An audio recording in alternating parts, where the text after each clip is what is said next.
ପିଲାମାନେ ତୁମମାନଙ୍କୁ ଆଜି ଶୁଭ ସକାଳ। ଆଉ ସମସ୍ତେ ଭଲ ଅଛ?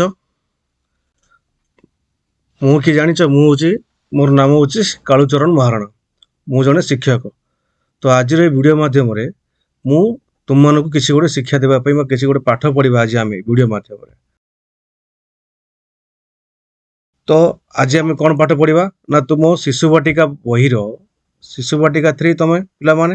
ତ ତମ ଶିଶୁ ବାଟିକା ବହିର ଗୋଟେ କାର୍ଯ୍ୟପଦ ଅଛି। କୋଉ କାର୍ଯ୍ୟପଦ ନା କାର୍ଯ୍ୟପଦ 25।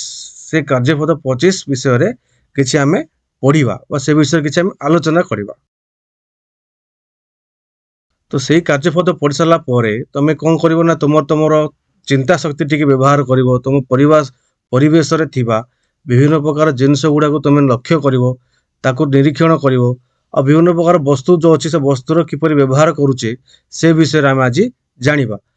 ଆଉ ଏଇ ପାଠ ପଢ଼ି ସାରିଲା ପରେ ତୁମେ ତୁମ ପରିବେଶର ଯୋଉ ବସ୍ତୁ ଗୁଡ଼ାକ ଅଛି, ଯେପରି ଚାମଚ ହଉ କିମ୍ବା ବାଲ୍ଟି ହଉ କିମ୍ବା ବିଭିନ୍ନ ପ୍ରକାର ବସ୍ତୁ ହଉ, ତାର ବ୍ୟବହାର ବିଷୟରେ ତମେ ଜଣ କରି କହିବ।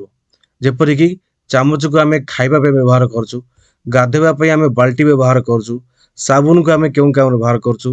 ଏଇଟା ଗୋଟେ ଆସିଲା ନେଲ୍ କଟର ବା ନଖ କାଟିବା ଯନ୍ତ୍ର ଯୋଉଟା ଅଛି, ତାକୁ ଆମେ କେଉଁ କାମ ବ୍ୟବହାର କରୁଛୁ, ବାଲ୍ଟି କେଉଁ କାମରେ ବ୍ୟବହାର କରୁଛୁ, ଆଉ ଆମ ଚାମଚ କେଉଁ ବ୍ୟବହାର କରୁଛୁ। ବିଭିନ୍ନ ପ୍ରକାର ଯୋଉ ବସ୍ତୁ ଅଛି ସେଇ ବସ୍ତୁକୁ ଆମେ କେଉଁ କାମରେ ବ୍ୟବହାର କରୁଛୁ ତମେ ଜଣ କରି କହିପାରିବ ଏଇ ପାଠ ଆମେ ପଢ଼ି ସାରିଲା ପରେ। ତ ଆରମ୍ଭ କରିବା ଆମେ। ତ ସର୍ବପ୍ରଥମେ ପିଲେ ମୁଁ ତମକୁ କେତେଟା ଫଟୋ ଦେଖାଇବି, ଚିତ୍ର ଦେଖାଇବି। ଏଇ ଚିତ୍ର ଗୁଡ଼ାକ ଦେଖିକି ତମେ ବସ୍ତୁର ନାଁ କହିବ, କେଉଁ ଚିତ୍ର ତମେ କହିବ। ଦେଖିଲ ପିଲେ, ଏଇଟା କେଉଁ ଚିତ୍ର? ଏଇଟା ହଉଛି ପାନିଆ। Very good. କ'ଣ ଏଇଟା? ପାନିଆ। ଆଚ୍ଛା, ଏଇଟା କହିଲ, ଏଇଟା କେଉଁ ଚିତ୍ର? ନଖ କାଟୁ ଏଥିରେ। ହଁ, ଏଇଟା ହଉଛି ନଖ କାଟିବା ଯନ୍ତ୍ର ବା ନେଇଲ୍ କଟର କହୁଛୁ ଇଂଲିଶରେ ଆମେ, କି ନାଇଁ। ତାପରେ ଏଇଟା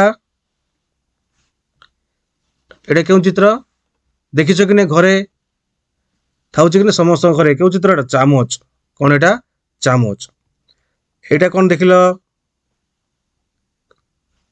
ଚିହ୍ନି ପାରିଲ କି ନାଇଁ? ଏଇଟା ହଉଛି ସାବୁନ, ଯାହାକୁ ଆମେ କ'ଣ କରିଥାଉ? ଗାଧଉଛୁ। ବାସ୍, ଧନ୍ୟବାଦ। ତାପରେ ଏଇଟା ହଉଛି କ'ଣ? ସକାଳୁ ଆମେ ଦେଖୁଛୁ, ଏଇଟା ବ୍ୟବହାର କରୁଛୁ। କ'ଣ ଏଇଟା? ବ୍ରଶ, ଦାନ୍ତ ଘଷୁଛୁ ଆମେ। ହଁ, ଧନ୍ୟବାଦ। ତାପରେ ଏଇଟା ଦେଖିଲ, ଏଇଟା କ'ଣ? ବାଲ୍ଟି। ହଁ, ବାଲ୍ଟି ଏଟା, କି ନାଇଁ? ତ ଏଇ ପ୍ରକାର ଜିନିଷ ଆମେ କ'ଣ କରୁଛୁ ନା ସବୁଦିନ ଆମ ଘରେ ଦେଖୁଛୁ। ଆହୁରି ଅନେକ ଗୁଡ଼ା ଜିନିଷ ଅଛି ଯାହାକି ଆମେ ଆମ ଘରେ କିମ୍ବା ପରିବେଶରେ ବା ବିଦ୍ୟାଳୟରେ ଆମେ ବିଭିନ୍ନ ପ୍ରକାର ଜିନିଷ ମାନେ ଆମେ ଦେଖୁଛୁ। ହଁ କି ନାଇଁ? ହଁ। ତ ଆସ ଏବେ ଦେଖିବା ଯୋଉ ଜିନିଷ ଗୁଡ଼ାକ ଦେଖିଲୁ ଆମେ, ଏଇ ଜିନିଷ ଗୁଡ଼ାକ ଆମର କୋଉ କାମରେ ଲାଗୁଛି। ଆମର ପ୍ରତିଦିନ ଏଇ ଜିନିଷ ଗୁଡ଼ା କୋଉ କାମରେ ଲାଗୁଛି, ଆସ ଆମେ ଗୋଟି କରି ଆମେ ଦେଖିବା। ଆଚ୍ଛା, ପ୍ରଥମେ ଆମେ କ'ଣ ଦେଖିଥିଲୁ? ପାନିଆ ଦେଖିଥିଲୁ କି ନାଇଁ? ହଁ, ପାନୀୟକୁ ଆମେ କେଉଁ କାମରେ ବ୍ୟବହାର କରୁଛୁ?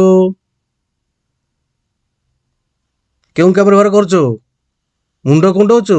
ହଁ, ଦେଖ, ତମର ପରା ଗୋଟେ ଛୋଟିଆ ପିଲା ଗୋଟେ କ'ଣ କରୁଛି ନା ସେ ପାନୀୟ ସାହାଯ୍ୟରେ ତାର ବାଳକୁ ସେ କୁଣ୍ଡଉଛି, କି ନାଇଁ? ଆଚ୍ଛା, ତ ପାନୀୟ ଆମର କାମରେ ଲାଗିଲା କି ନାଇଁ? କେଉଁ କାମରେ ଲାଗିଲା?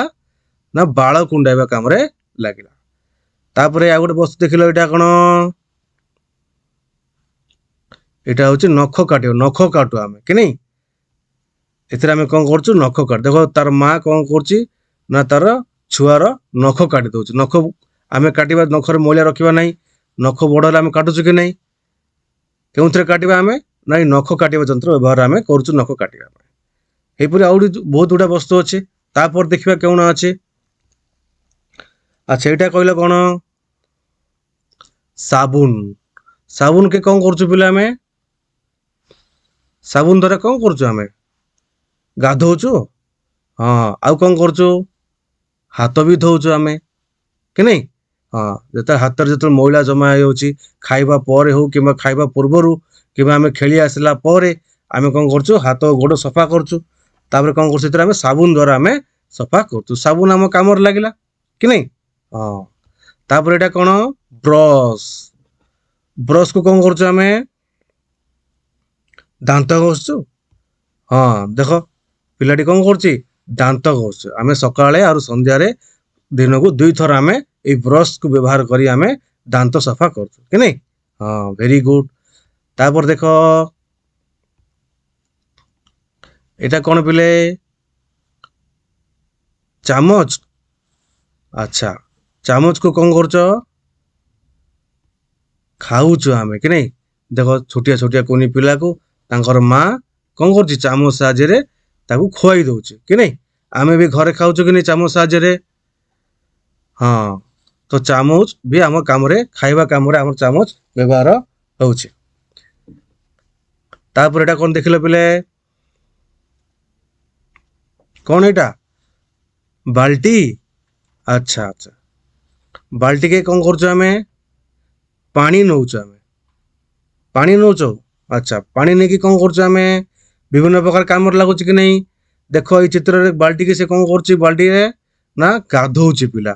ଆଉ କଣ କରୁଛୁ ବାଲ୍ଟିରେ ଆମେ ନା ପାଣି ଆମେ ଘରକୁ ଆଣୁଛୁ ନଳକୂପରୁ କିମ୍ବା ବାଲ୍ଟିରେ ପାଣି ନେଇ କଣ କରୁଛୁ ଆମେ ଗଛରେ ବି ଆମେ ଦଉଛୁ। ତ ବାଲ୍ଟି ବି ଆମର ବହୁତ ଗୁଡା କାମରେ ଲାଗୁଛି। ତ ଏଇଭଳି ବିଭିନ୍ନ ପ୍ରକାର ଜିନିଷ ଅଛି ଆମ ଚାରି ପାଖରେ ଯାହାକୁ ଆମେ କଣ କରୁଛୁ ଆମର ପ୍ରତିଦିନ ଦୈନନ୍ଦିନ କାର୍ଯ୍ୟରେ ବ୍ୟବହାର ଆମେ କରୁଛୁ କି ନାଇଁ। ଆଚ୍ଛା ତ ବର୍ତ୍ତମାନ ଦେଖିବା ଗୋଟେ କାହାଣୀ ବର୍ତ୍ତମାନ ଗୋଟେ ତମକୁ ଶୁଣେ ଦେଖିବା ଏଇ ବସ୍ତୁ ମାନଙ୍କୁ ନେଇ ଗୋଟେ ଆମେ ଗପ ଶୁଣିବା। ଗପ ଶୁଣିବାକୁ ତମ ଭଲ ଲାଗୁଛି କି ନାଇଁ। ଆଚ୍ଛା ଆଚ୍ଛା ଦେଖ ଗୋଟେ ଗପ ଶୁଣିବା କଣ ଗପ ସେଇଟା ନା ଜଣେ ଛୋଟ ପିଲା ଥିଲା ତାର ନାମ କଣ ଥିଲା ରିତୁ। ଦେଖ ଇଏ ହଉଛି କଣ ସେ ଛୋଟ ଝିଅ ଗୋଟେ ତାର ନାଁ କଣ ଥିଲା ରିତୁ। ହଁ ତ ରିତୁ କଣ ହେଲା ଦିନେ ସେ ଘରେ ସବୁ ବସ୍ତୁକୁ ବିଚିତ୍ର ଭାବେ ଦେଖିଲା। ବିଚିତ୍ର ଭାବେ କଣ ଦେଖିଲା ବସ୍ତୁ ମାନଙ୍କୁ ଦେଖିଲା କି କୋଉ ବସ୍ତୁକୁ ନା ଚାମଚ ବାଲ୍ଟି ଆଉ ବ୍ରଶ ସମସ୍ତେ କଣ କରୁଛନ୍ତି ନା ଗୋଟେ ସଭା କରୁଛନ୍ତି। କଣ କରୁଛନ୍ତି ସଭା ମାନେ ତାଙ୍କ ଭିତରେ ଗୋଟେ କଥାବସ୍ଥା ଚାଲିଛି ଘର ଭିତରେ।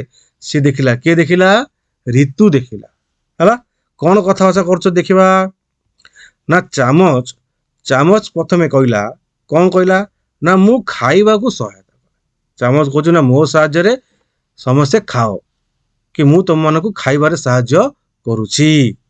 ଆଚ୍ଛା ଆଚ୍ଛା ତାପରେ ବାଲ୍ଟି କଣ କହିଲା ବାଲ୍ଟି କହିଲା ଯେ ମୁଁ ତମ ମାନଙ୍କୁ ପାଣି ବୋହିବାରେ ସାହାଯ୍ୟ କରୁଛି।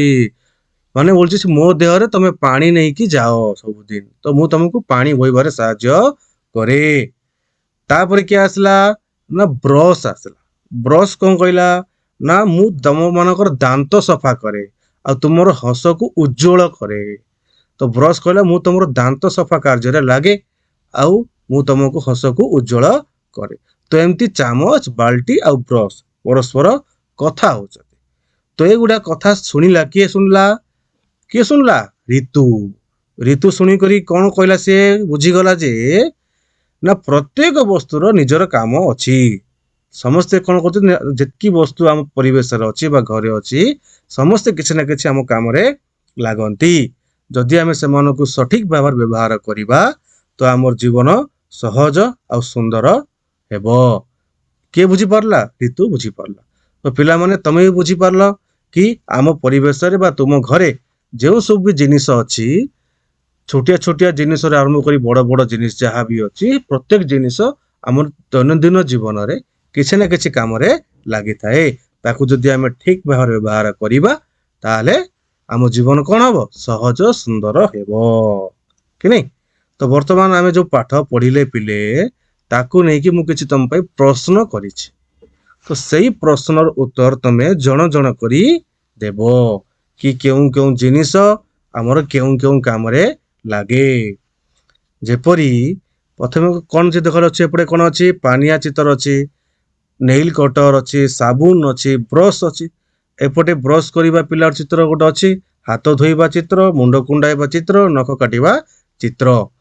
ତ ବର୍ତ୍ତମାନ କିଏ କହିବ ପାନିଆକୁ ଆମେ କେଉଁ କାମ ବ୍ୟବହାର କରୁ ଯୋଡିଦେବା ଆସ ପାନିଆକୁ ଯୋଉ କାମ ବ୍ୟବହାର କରୁ ତାର ସଙ୍ଗେ ଯୋଡିଦବା। ପାନିଆ କଣ କରୁଛୁ ଆମେ କଣ କରୁଛୁ ମୁଣ୍ଡ କୁଣ୍ଡଉଛୁ ଭେରି ଗୁଡ ଆସ ଯୋଡିଦବା। ପାନିଆ ସାଙ୍ଗେ ଆମେ ମୁଣ୍ଡ କୁଣ୍ଡେଇବା କିଛି ଯୋଡିଦବା। ତାପରେ ନେଲ କଟର କଣ କରୁଛୁ ଆମେ ନେଲ କଟର ସାହାଯ୍ୟରେ ନଖ କାଟୁଛୁ କି ନାଇଁ। ନଖ କାଟିଦିଅ। ଯୋଉ କୋଉଠି ଲେଖା ତ କୋଉଠି ଅଛି ଏ ତଳେ ଚିତ୍ର ଅଛି କି ନଖ କାଟିବାଟା। ଆଚ୍ଛା ଯୋଡି ଦିଅ। ତାପରେ କଣ ହେଲା ସାବୁନ। ସାବୁନ କେ କଣ କରୁଛୁ ଦେଖିଲ କୋଉ ଚିତ୍ର ହବ? ଦାନ୍ତ ଘଷୁଛୁ? ନାଇଁ ନାଇଁ ନାଇଁ, କଣ ହବ? ହାତ ଧୋଉଛୁ। Very good. କଣ କରୁଛୁ ଆମେ? ହାତ ଧୋଉଛୁ। ତାପରେ କଣ ରହିଲା ଗୋଟେ ବାକି? ବ୍ରଶ। ବ୍ରଶ ସାହାଯ୍ୟରେ କଣ କରୁଛୁ? ଦାନ୍ତ ଘଷୁଛୁ। କୋଉଠି ରହିଲା ଦାନ୍ତ ଘଷା ଚିତ୍ର ଦେଖିଲ? ଉପରେ ଅଛି। ଯୋଡିଦବ ଉପରକୁ ବ୍ରଶ ହାତରେ। ଯୋଉଟା ହେଇଗଲା କି ନାଇଁ? ତ ଭେରି ଗୁଡ। ତ 4 କେ 4 ଆମର ଠିକ ହେଇଗଲା। ତ ଏଇପରି ଭାବରେ ଆମେ ଜାଣିଲୁ ପିଲେ କି କେଉଁ ଜିନିଷ କେଉଁ କାମରେ ବ୍ୟବହୃତ ହୋଇଥାଏ। ହେଲା। ତ ଏଥିରୁ ଆମେ ଆଜି କଣ ଶିଖିଲୁ? ଆଜିର ପାଠରେ ଆମେ କଣ ଶିଖିଲୁ? କି ନା ଆମ ଚତୁଃପାର୍ଶ୍ଵରେ ଅନେକ ବସ୍ତୁ ରହିଛି। ଯେପରି ଦେଖିଲୁ ଚାମଚ କିମ୍ବା ହଉ କିମ୍ବା ବାଲ୍ଟି ହଉ କିମ୍ବା ସାବୁନ ହଉ କିମ୍ବା ବ୍ରଶ ହଉ କିମ୍ବା ଚୌକି ଟେବୁଲ ଯାହା ବି ହଉ, ଆମ ଘରେ ଯେଉଁ ଜିନିଷ ସବୁ ଅଛି ବା ସ୍କୁଲରେ ଯେଉଁ ଜିନିଷ ଅଛି, ତାହାର ବସ୍ତୁର ନିଜର କାମ ଅଛି। ପ୍ରତ୍ୟେକ ଜିନିଷକୁ ଆମେ ନିଜର କାମରେ ବ୍ୟବହାର କରିଥାଉ। ଯଦି ଆମେ ସଠିକ ବ୍ୟବହାର କରିବା, ତାହେଲେ ଆମ ଜୀବନ କଣ ହବ? କଣ ହବ? ସହଜ ଆଉ ସୁନ୍ଦର ହେବ। ତ ପିଲେ ଆଜି ପାଇଁ ଏତିକି। ସମସ୍ତଙ୍କୁ ଧନ୍ୟବାଦ।